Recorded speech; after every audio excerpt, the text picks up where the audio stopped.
If you followed this channel for a while, you know that I support a carnivore meat-based diet. But have you ever thought about what happens when people don't eat a carnivore diet or a meat-based diet or having a lot of meat in your diet? What happens to the body and the brain if you eat a plant-based diet? Are there ramifications? Are there things that impact especially young babies or children when they don't get enough meat in the diet?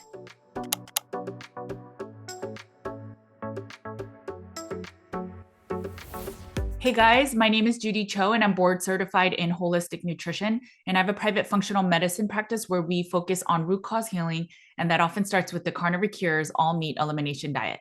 Today, I had the pleasure of sitting down with David, Alison, and Anita. They wrote the book, Why Vegans Have Smaller Brains and How Cows Reverse Climate Change. In this discussion, I talk with all three of them about how a plant based diet actually has ramifications on the body, how your brain can actually atrophy from a diet that does not have enough meat, and how it can impact your health when you're not eating enough saturated fats or fats from animals. We talk about the environment and if cows truly are taking up all our water, and if feedlot animals are different in their impact than regenerative agriculture, animals that are being grazed on the fields until the day they are processed. We talk about nutritional deficiencies and gut health and the need for fiber, and if there are any nutrients missing in an animal-based diet, or if there's just some people that shouldn't be eating a meat-based diet. Let's get right into the interview. So, hello, this is like the first time I'm actually doing an interview as a panel, and it's pretty cool. So, hello, David, Alison, and Anita. I'd love for you, and I have your book, and we can talk about that a lot more in detail, which is why vegans have smaller brains.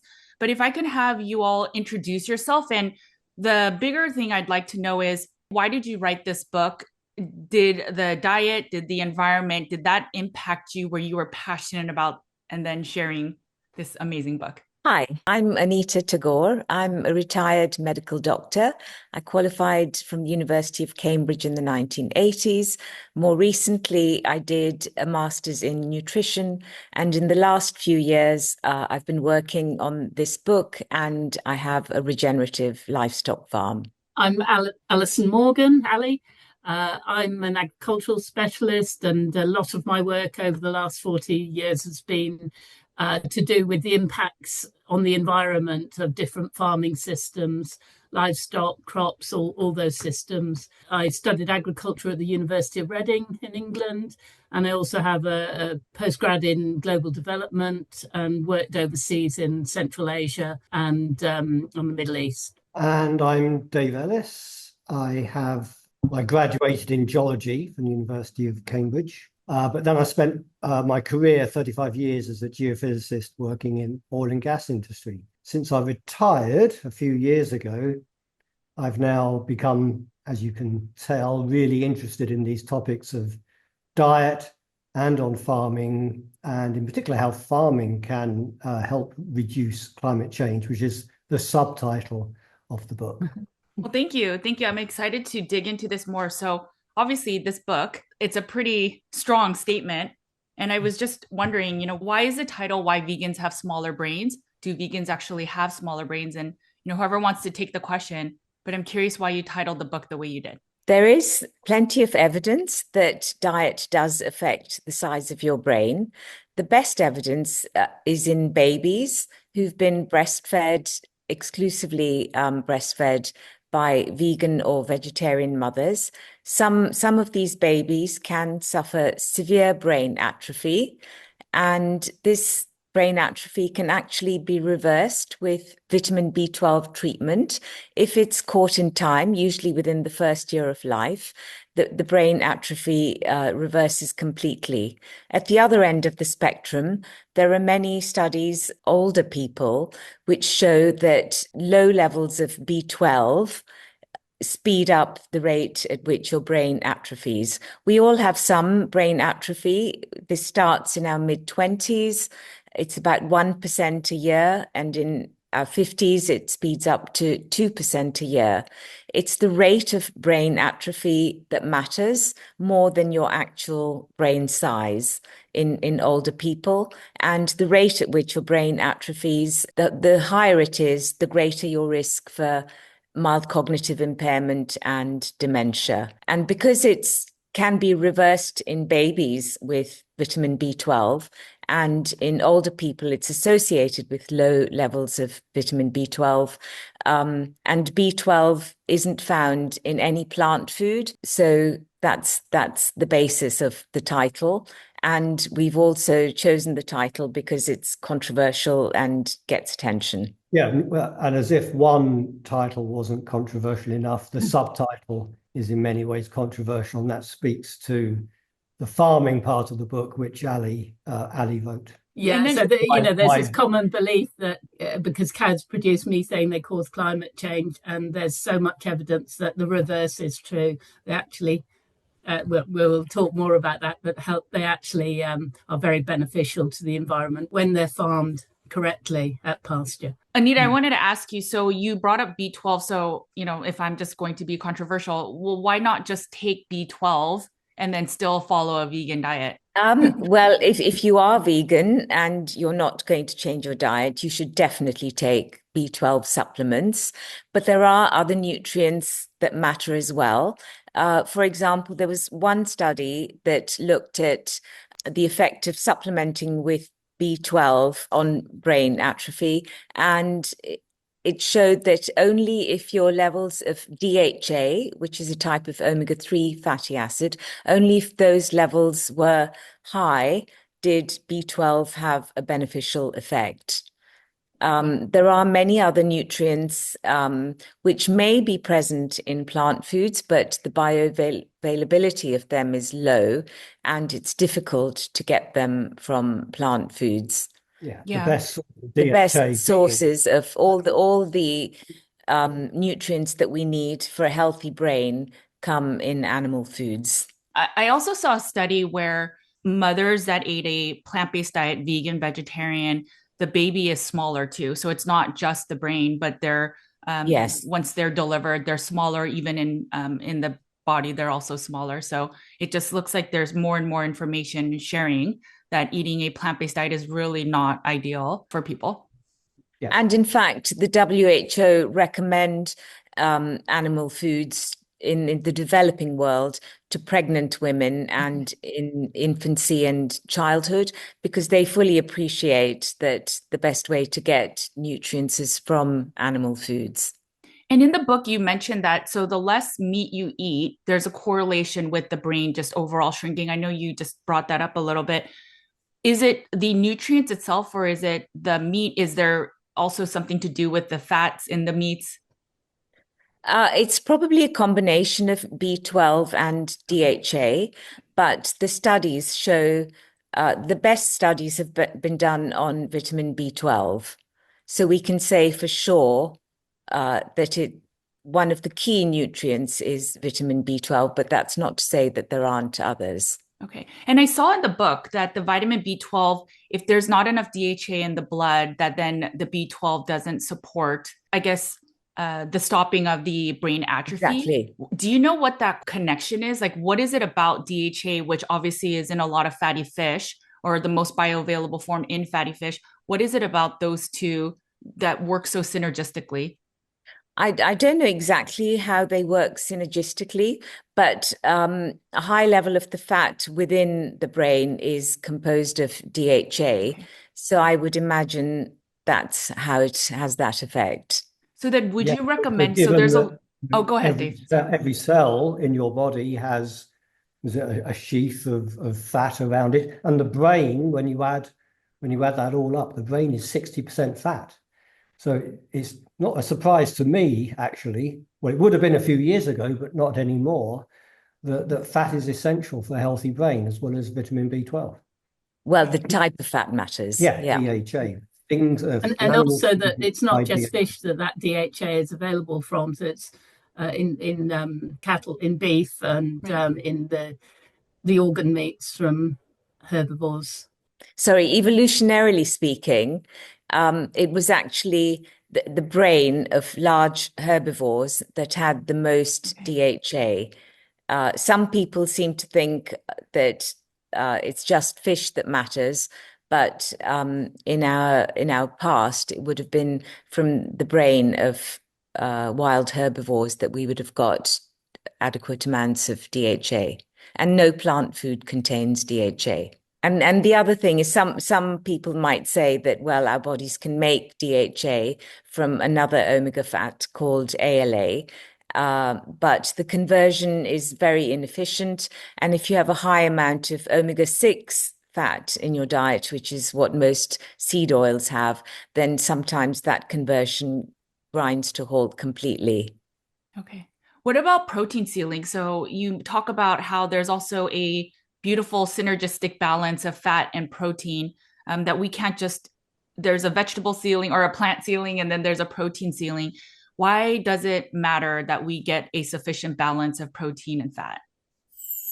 Hey guys, just a really quick interruption. If you notice, we don't really run ads on this YouTube channel.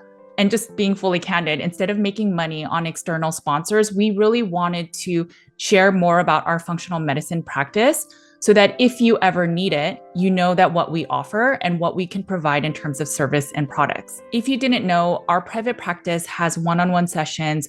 We have packages. We do group calls with SIRS and with mind-body or nervous system regulation. And we also do a lot of functional tests. Some people do a complete wellness panel with us. So once a year, they get a detailed, comprehensive blood work to see how their health is doing. We also do functional tests such as stool tests to see if you have parasites or candida or H. pylori. We also do a lot of the Dutch urine as well as saliva tests to make sure that your hormones and thyroid is functioning well.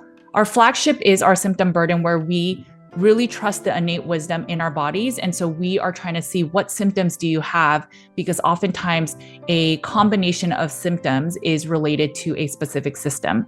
We focus on gut health, where we try to get people's gut healing, because most of our immune system is in our gut. If you make your own body stronger, you will be a lot more resilient to everything that is in our toxic world. We believe in wellness for all, and not everyone can afford to work with us. So we provide a lot of free guides, free ebooks, free downloads, free tactical things to get you healing in your wellness journey. We also write comprehensive, detailed articles. For example, why a carnivore diet may have lower T3 markers, but may be in fact okay.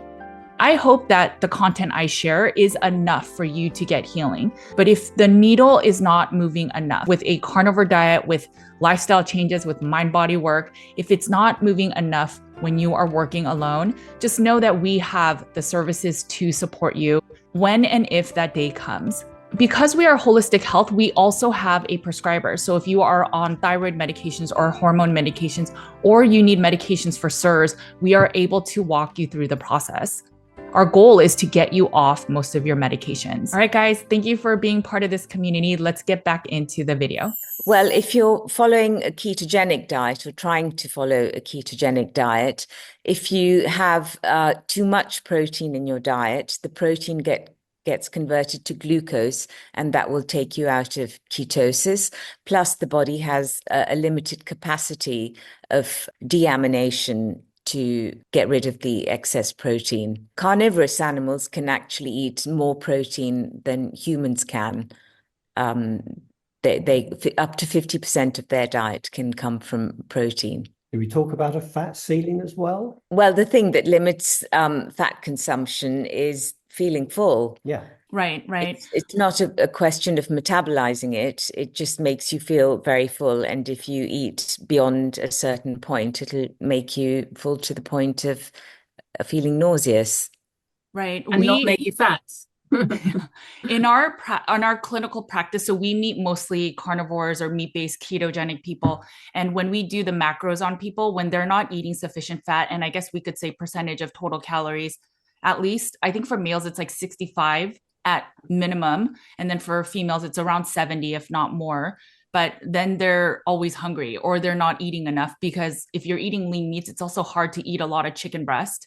You will eat less calories too, but it's just a commonality we've seen that it is not easy to do a lower carb diet with heavily meat-based if you're eating low fat as well. So yeah, exactly. We would recommend at least 70% fat, but animal fat Yes. in your diet. Yeah, you keep bringing up animal fat versus plant fats. Do you want to talk about differences?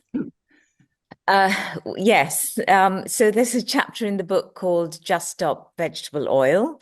And most of the vegetable oils are actually not made from vegetables. They're seed oils.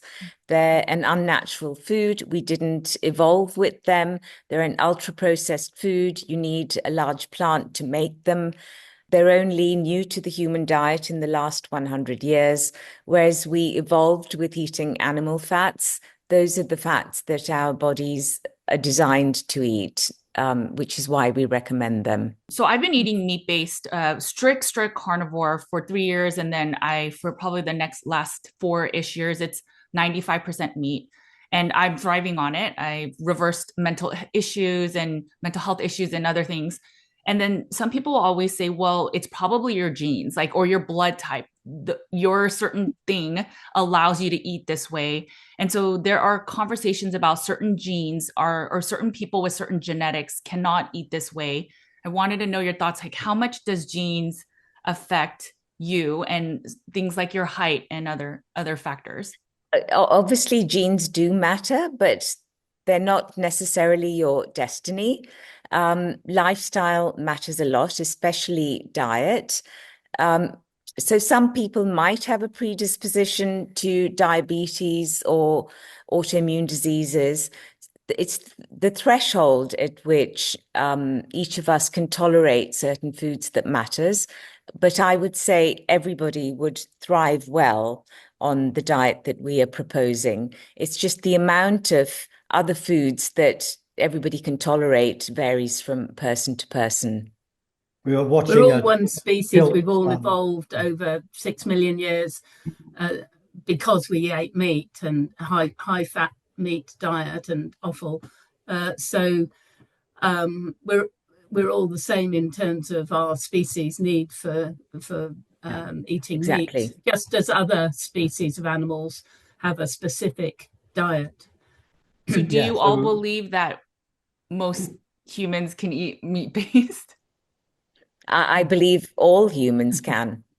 Yeah. I believe all humans should. I wanted to talk a little bit about cardiovascular events. So one big concern we always hear is obviously saturated fats have been fear-mongered for so long. It's going to cause a cardiovascular event. And so then people will believe, okay, fine. So maybe that's not the truth. But then they start eating this way and adding more fat and eating more meat-based. And then they notice their cholesterol actually does go up. And now their total cholesterol is marked high. Their LDL is marked high, although their HDL and triglycerides also improve in the right direction. How do you then not have your doctor worry? Or how do you not worry when your doctor's like, the way you're eating is not working, you're probably needing a statin? How do we not worry when also there are people that will then have a cardiovascular event and in that area there is cholesterol? Well, cardiovascular events don't happen overnight. It's a build-up over years. So if you change your diet, you might not change your risk immediately. It might take years for you to reverse your cardiovascular risk. The trouble is that the current food guidelines are based on flawed evidence. They're based on studies which aren't good studies. So it's the whole system that needs to change. Yes, your LDL might go up, but as you said, your triglycerides would go down and your HDL would go up. And those markers are actually better indicators of cardiovascular risk than your total cholesterol or your total LDL. It's specifically the triglyceride to HDL ratio that matters. And that's also a marker for your insulin sensitivity. So your insulin sensitivity is probably improving, but not everybody realizes that. One of the reasons cholesterol has been maligned is that, when is it the plaques that build up in your arteries that start to cause the blockages and the blood clots, that people have seen that cholesterol is in those plaques, and then they make an assumption, well, the cholesterol caused the plaque. Right. And I think many people argue actually it's the other way around. The cholesterol is there to try to help. The analogy is just because you see a fire engine at a fire doesn't mean the fire engine caused the fire. The fire engine is there to help put the fire out. So one of the reasons that cholesterol has been unfairly associated with heart disease. But it is challenging to change the thinking in the medical profession. Absolutely. The average doctor will find it hard to believe all this, but the evidence is there. Yeah, I love using common sense with a lot of these beliefs.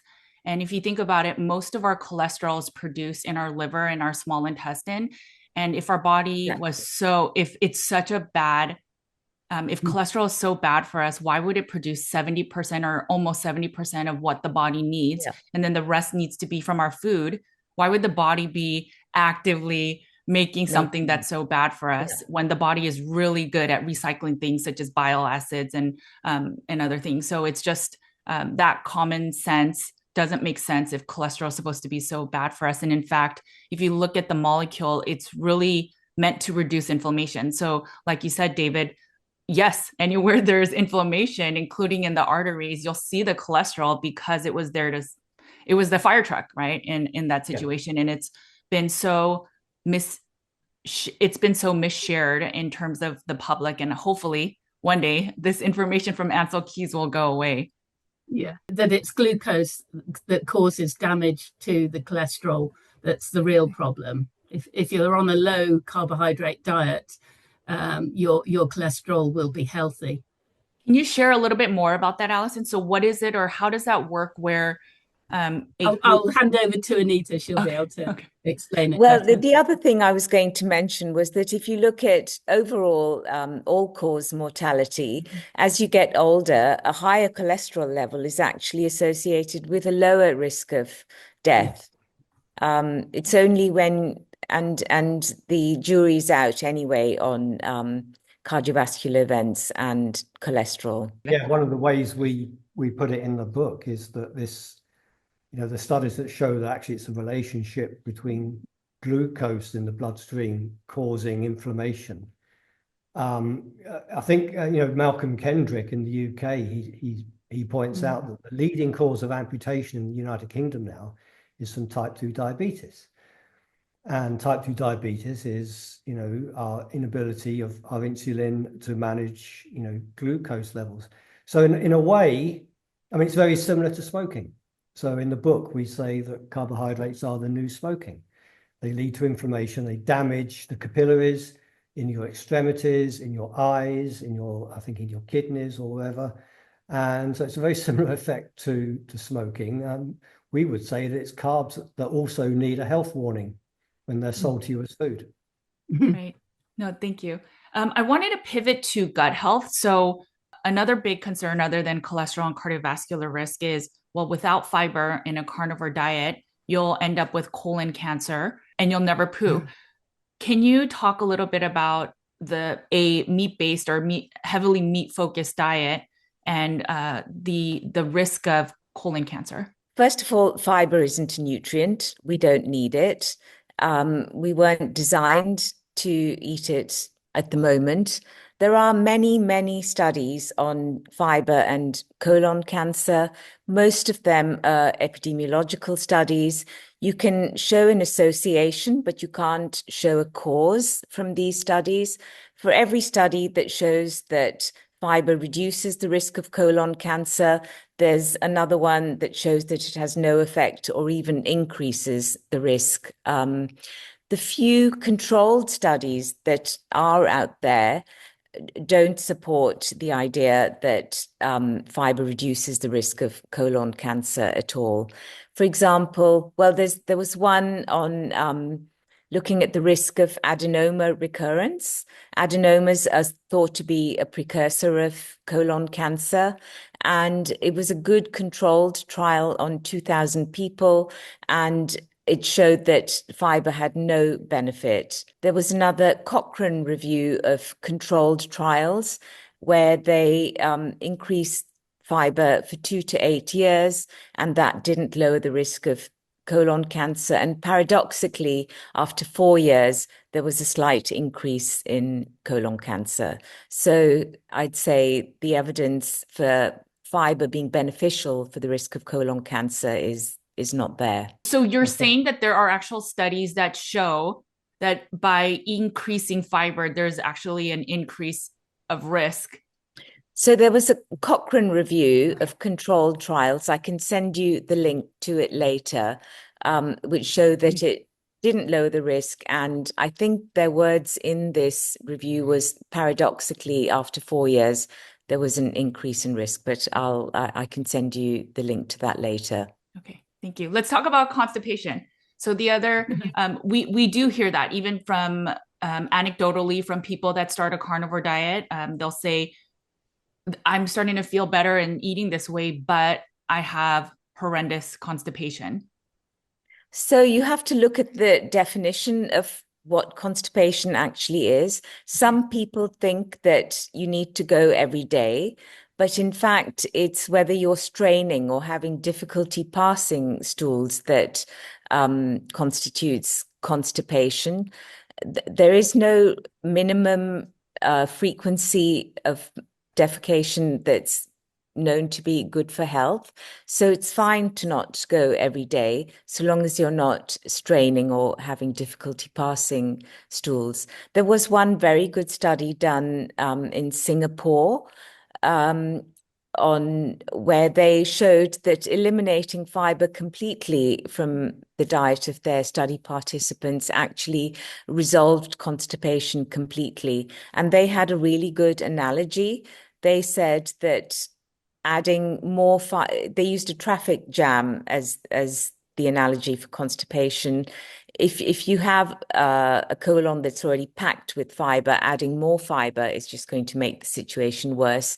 As in a traffic jam, if you have lots of cars, adding more cars is just going to make the traffic jam worse. You were saying earlier, Anita, about the importance of the integrity of the gut and leaky gut and how.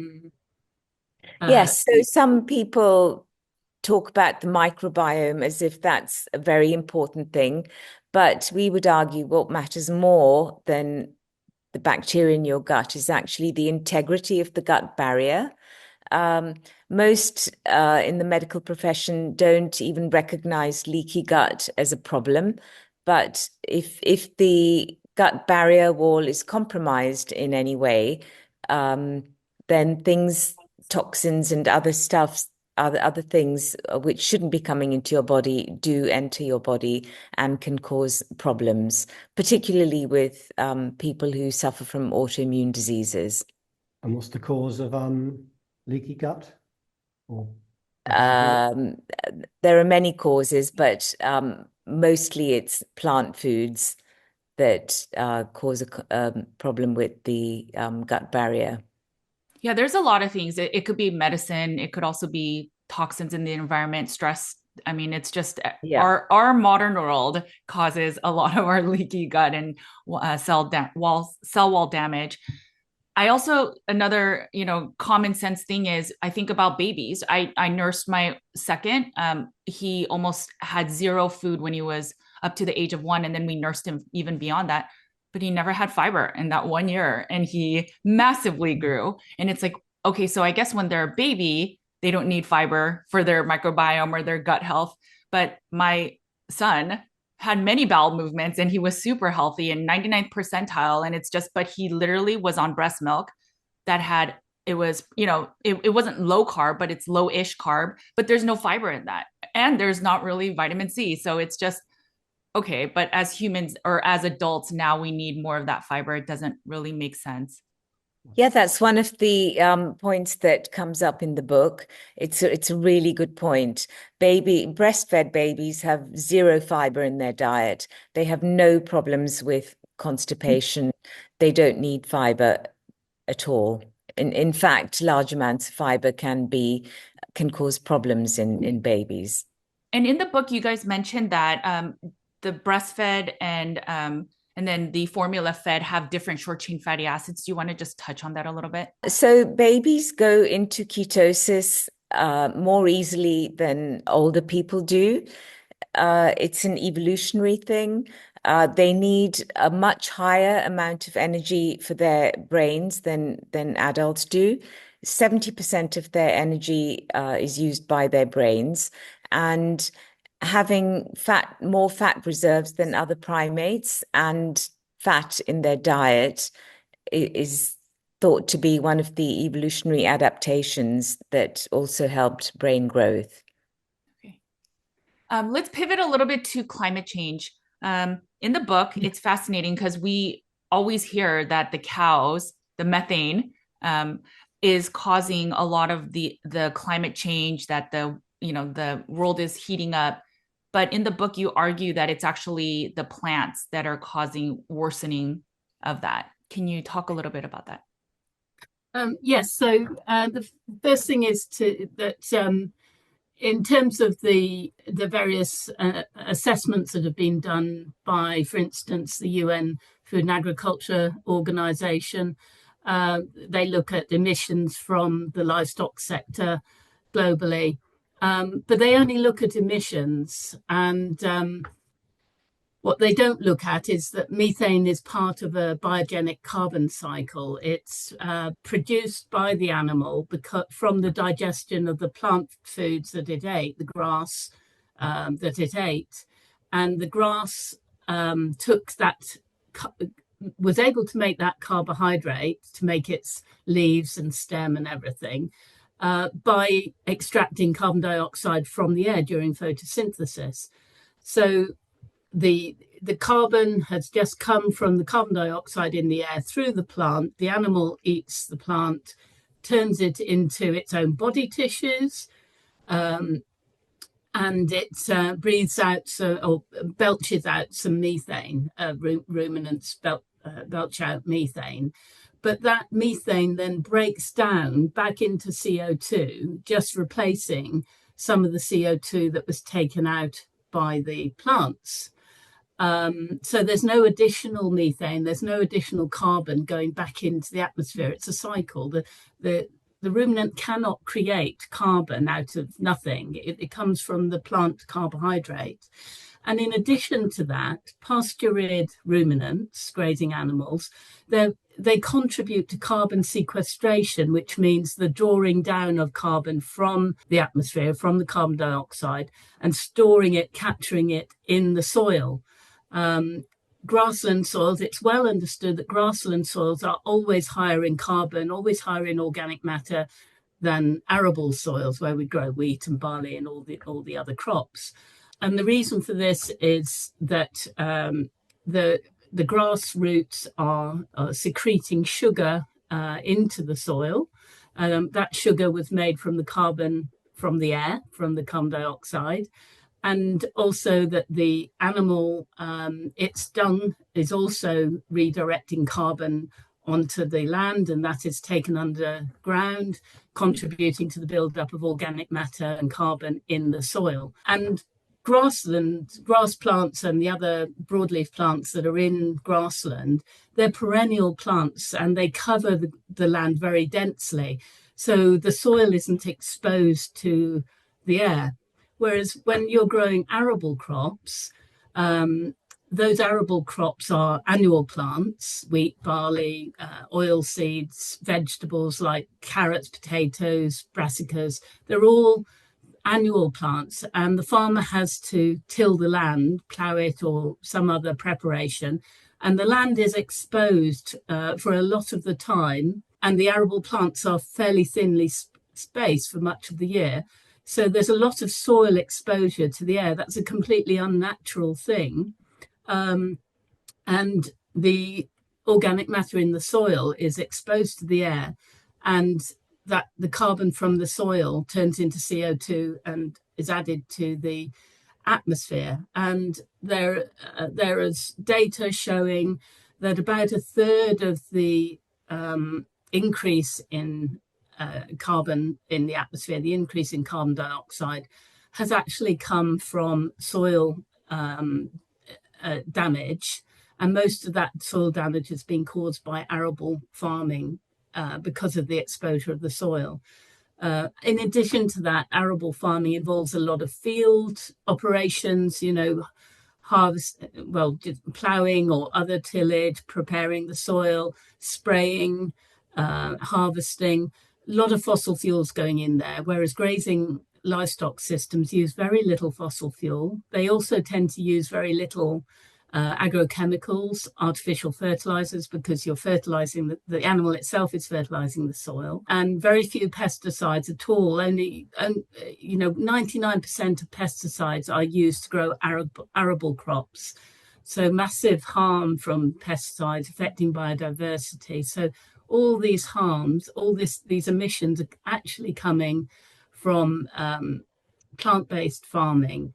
And we've always known this, really, because we've always understood until modern times, until the coming of big machinery and agrochemicals, i.e. fossil fuel-based agriculture in the last century. The traditional way of farming was mixed farming or mixed lay farming, where farmers understood that arable crops like wheat and so on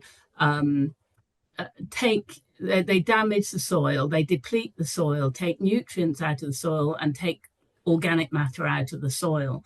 So what you do is you might grow the arable crop for a couple of years, and then you put grass back in and you graze it with livestock like sheep or cattle, and therefore you restore the organic matter to the soil. You do that for a couple of years or maybe 5 years, and you've got some organic matter and other nutrients back in the soil so that you can grow another arable crop. And we've completely dislocated that whole system in the last century. So I worked for a long time in the east of England, which is our main crop growing area. And their arable crops are just grown year after year after year: wheat, barley, oil seeds, vegetables. And there is no grass in the rotation, no livestock in the rotation. And that's what's happened all over the industrialized world. So we've dislocated arable farming from livestock farming, and it's livestock farming that restores soil and also restores biodiversity. So what are your thoughts, though, about the feedlot cattle? So feedlot cattle, for a start, there's a misunderstanding that a lot of people, even here in Britain, where we've got a lot of grassland and a lot of cattle and sheep out at pasture all the time, people still will tell me that all our beef is produced in feedlots on grains. That's simply not true. Globally, it's around about 10% of beef production is grain-fed in feedlot systems. And that's mostly in the United States. Even there, though, a lot of most of the animals spend 2/3 of their lives at grass, at pasture, and they're very beneficial in ranching systems. And it's only at the end that they'll be moved to feedlots and fed on grains. And even then, a lot of the feeds that are fed to those cattle are not grains that are edible to humans and could be better used for humans, as some people would say. They're actually byproducts and waste products of arable and crop farming. And it's the same the same is true in Britain, in the east of England, where all the arable farming is.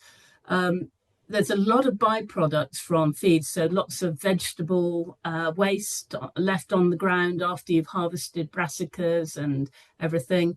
And what we do is we bring in tens of thousands of sheep in the autumn to clear that up.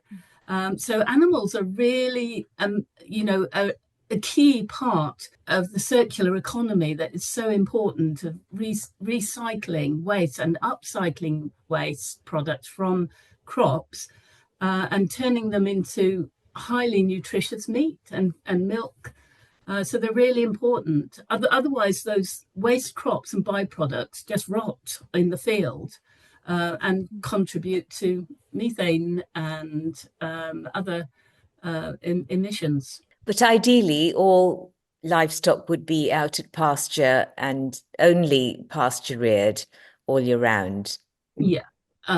So the best, the most regenerative and environmentally ideal system is grazing livestock out at pasture, permanent pasture, or if if we're in a society that does want to grow some plant foods, vegetables and fruit, etc., then we also need to put grass back into those crop rotations instead of depending on agrochemicals. So grazing livestock are really important.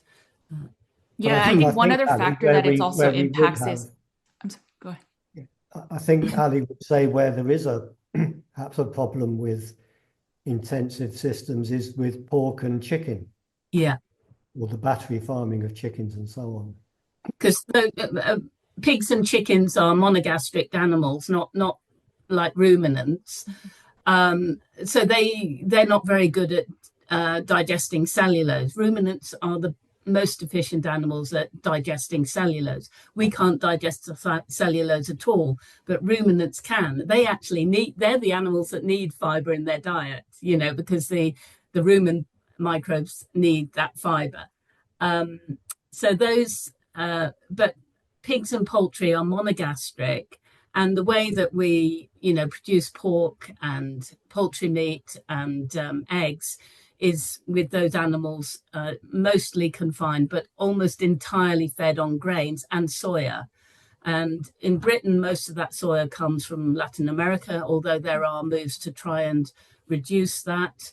So about 35% of the soya that we import to this country, because we can't grow soya, is used in pig and poultry feed. But hardly any is used in ruminants, because ruminants can make their own protein perfectly well. They don't need additional protein. Actually, the biggest use of soya is to produce alternatives to meat and dairy products for vegan and vegetarian. 45% of our soya imports go into the vegetarian and vegan alternative market.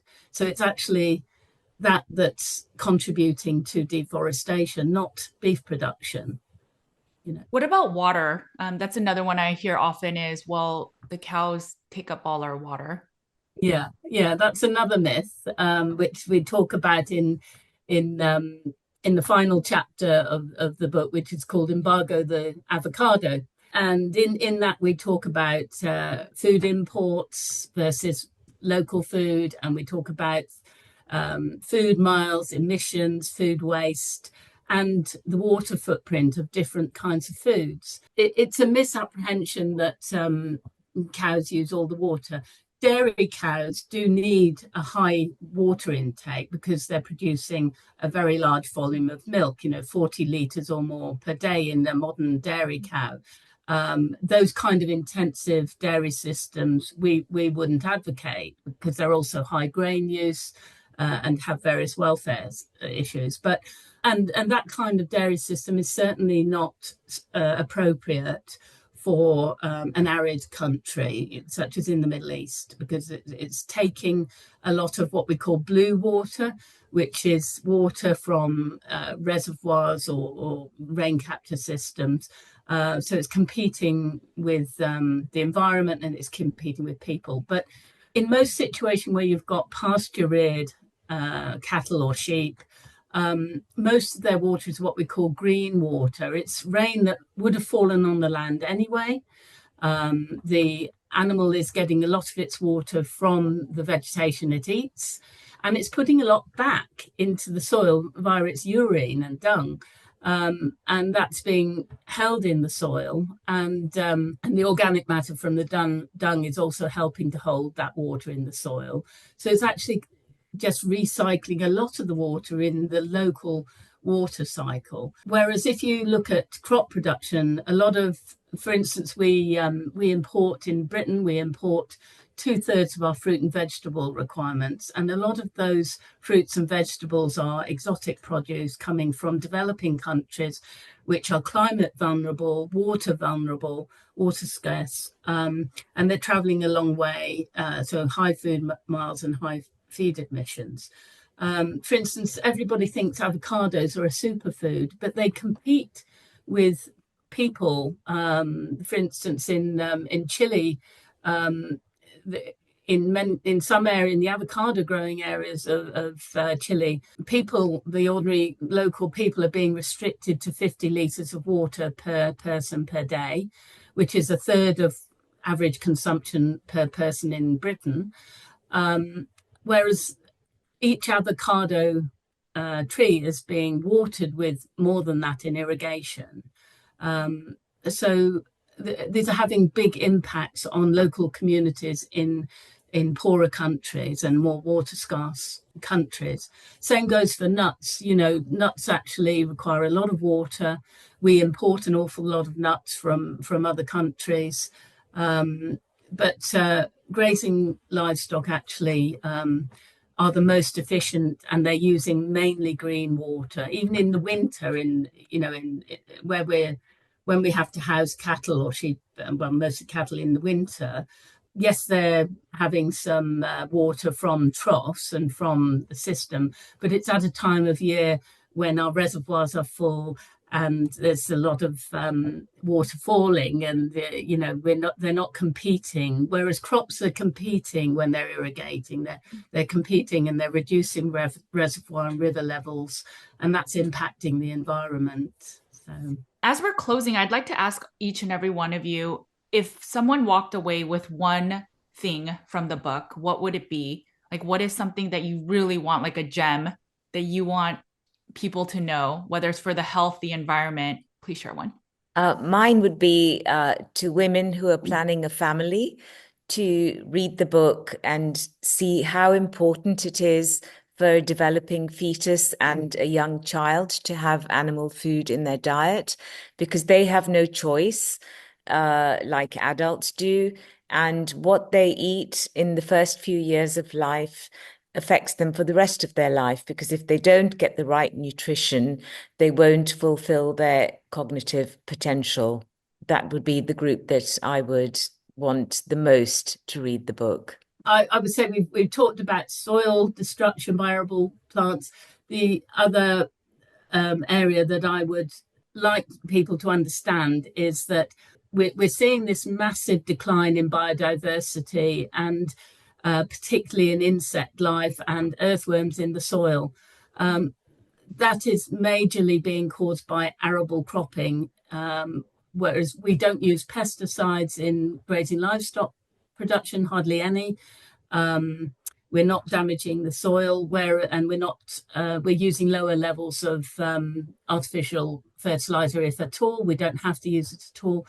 So the habitat destruction and the pesticide use is what's causing this massive loss of insect life and biodiversity. And that's coming from crop farming, not from animal farming, not from pasture-reared animal.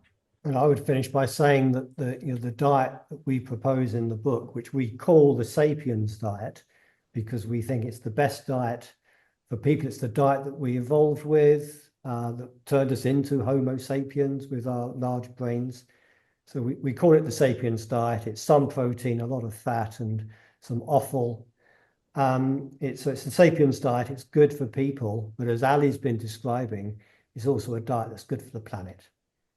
Well, thank you so much. Where can people find you all? And then where can people find the book? It's on Amazon. You need to go to the Amazon in your own country. So in the UK, it's amazon.co.uk. In America, amazon.com. And it's available there. And of course, the Kindle version you can't buy on the Amazon app. You have to buy that from the Amazon website. I know, I always thought that's so bizarre, but yeah, it is interesting. Apparently it's not. They're not just picking on us. It's all Kindle books are the same. Yeah. We have a website at whyveganshavesmallerbrains.com. You can visit that for further information. There are links on there to Amazon. Okay. And to our social media, the links are on the website. Okay. Well, I'll put all the links, the website, the Amazon links in the show notes. But thank you so much for your time. I think this book, it's just adds to a lot of this corroborative data that we have about why we've been so misled with the environment, with our health, and for our children. And I'm right there with you, Anita. I'm so glad that in a sense I got sick early so that I didn't raise my kids plant-based, because I totally would have done that. And so it's unfortunate, but we can make change and we can share the truth so that people can have human health. So I just think thank you so much for your work, because it's such important work. And if we don't help other humans, like who's going to do that at this point? So thank you. Thank you for your time. Okay, guys, I hope you enjoyed this interview. This book, Why Vegans Have Smaller Brains, has a lot of information that we did not cover even in this interview. And I wish I really recorded this, but offline, they also shared how much they have reversed certain illnesses and diseases that they suffer from, each and every one of them, now eating a sapien diet or a meat-focused diet. There is so much importance in the way we eat, because the way we eat is the foundation of our health. However, our bodies, our brains, our mental health looks is so much fueled by what we are putting inside our bodies. And even if certain things are created within the body, that process only works with what you put in your body. When we go to the vet will always ask if the dog or cat or whatever animal or pet animal you have, what did this animal eat before it got sick? We should start asking those questions to humans when we are not feeling well. It's just something to think about. Okay, guys, make sure to eat a lot of meat. Take care of your bodies, because it is the only place you have to live. I will talk to you later. Bye, guys.